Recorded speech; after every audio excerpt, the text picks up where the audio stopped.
I love the shrines in Breath of the Wild. They are short, intricate, puzzle-filled rooms that I have the most fun doing. My favorite shrine in the game is the Tamul Shrine, and the world record for beating this shrine is 4.4 seconds. Let's take a look at a couple more shrines.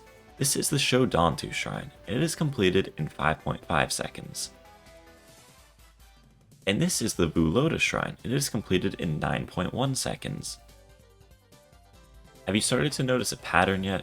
All of these shrines are completed in mere seconds. As a matter of fact, every shrine in the game can be completed in under 1 minute. Even the shrines on the Great Plateau, which require you to obtain runes and waste a ton of time, are completed in around 45 seconds. With all these shrines being done so quickly, it begs the question, is it possible for any shrine to be completed in under 1 second? Let's start off simple with the Dao Nae Shrine. This run uses an insanely fast wind bomb, followed by a ragdoll cancel at the monk.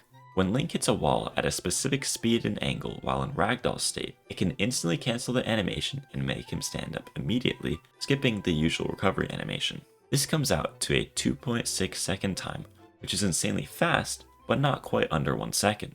Moving on, let's focus on the Katosa Aug Shrine, titled Katosa Aug Apparatus. Apparatus, as in everyone's favorite type of shrine that requires motion controls? Yeah, so apparently Nintendo did not learn from their mistakes in Skyward Sword, so they decided to bring motion control puzzles back for another game. In this shrine, you are supposed to use motion controls to mimic playing golf, because Nintendo knows that gamers don't play sports since they never touch grass. For the longest time, everyone thought that if any shrine were to be completed in under 1 second, it would be Katosa Aug. This is because the world record for this shrine is completed in 1 second and 33 milliseconds. That's 2 frames away from sub 1 second. I mean, it makes the most sense since the monk is directly ahead of you after exiting the elevator, aside from the void between you and him. But even if it was just a solid path to the monk, running would still take a few seconds. This is where a trick known as horse slide comes into play. It's done by putting your horse on a slope facing the direction you want to go and mounting it in a specific way. If you reload into a shrine after doing that, the stored speed from the horse slide is released and Link starts sliding across the shrine. The astute viewer may have noticed that Link has already started sliding during the elevator cutscene. Since timing for shrines begins when you gain control of Link after the fade out, this makes horse slides even faster. So Katosa Aug is such a fast shrine due to the monk being very close, the extreme speed of horse slides, and a frame perfect A press at the end. But it has never been done in under 1 second. Horse slides are so versatile that they are used in countless shrines. They are used here in the Shame to Go Shrine. This run combines a horse slide with a skew bounce to finish the shrine very quickly. When you get skew on a steep slope while in bullet time, the next shield surf will launch Link high into the air, letting him clear walls easily. Horse slides are also used here in the Katosa Shrine. However, this time combined with an aqua bounce. An aqua bounce is similar to a skew bounce, but you press X to jump and B to put away the shield at the same time. This gives Link a bit more height than a regular skew bounce. In Shagama, they perform a horse slide into a QESE. This is essentially just a quick way to clip through thick walls. And finally, we have the Shadana Shrine. While this may look like a skew bounce, it's actually something called a tilt reset.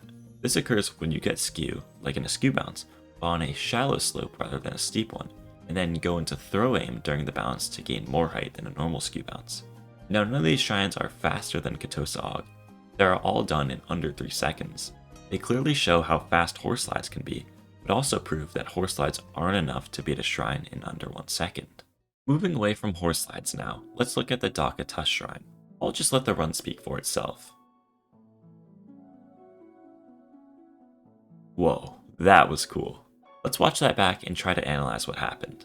Link voided out immediately after the elevator cutscene ended, then he respawned right in front of the monk.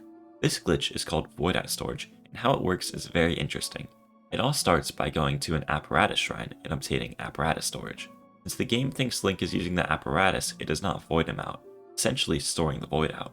When the void out finally happens, Link is placed at the last coordinates he was standing on.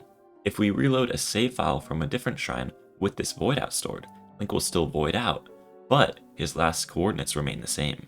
This means we're warped to those previous coordinates, but now where they correspond to inside the new shrine, allowing us to spawn directly in front of the monk. This would be ideal for a sub 1 second run, but in reality it's not that simple. While the respawn is fast, the void out takes 7.2 seconds, making it not only unviable for a sub 1 second speedrun, but also slower for any shrine that could be completed in under 7.2 seconds. So wind bombs are too slow, ore slides are just barely not enough, and void out storage seems fast, but in reality it just isn't. I guess no matter how hard speedrunners try, some things just aren't meant to be. Now I don't want to end this video on a sad note, so I'll show off one more shrine to lighten the mood. I'll just bring out my trusty wheel of shrines and give it a nice big spin. Great, now let's watch the Aquacoat world record.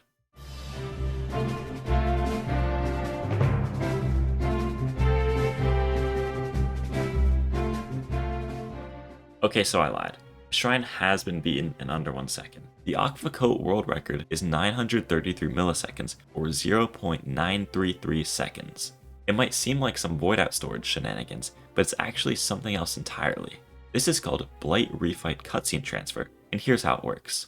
This is map storage. We open the map a frame before entering Hyrule Castle, perform some precise inputs to bring up invisible prompts from the map screen. These prompts may seem random and strange, but if we look closely, we can see they're actually the Sheikah sensor prompts. And when we click on one of these prompts, it opens up the map while still giving us control over Link. By then hovering over a quest marker and using the camera, we can bring the adventure log prompt outside of the map screen.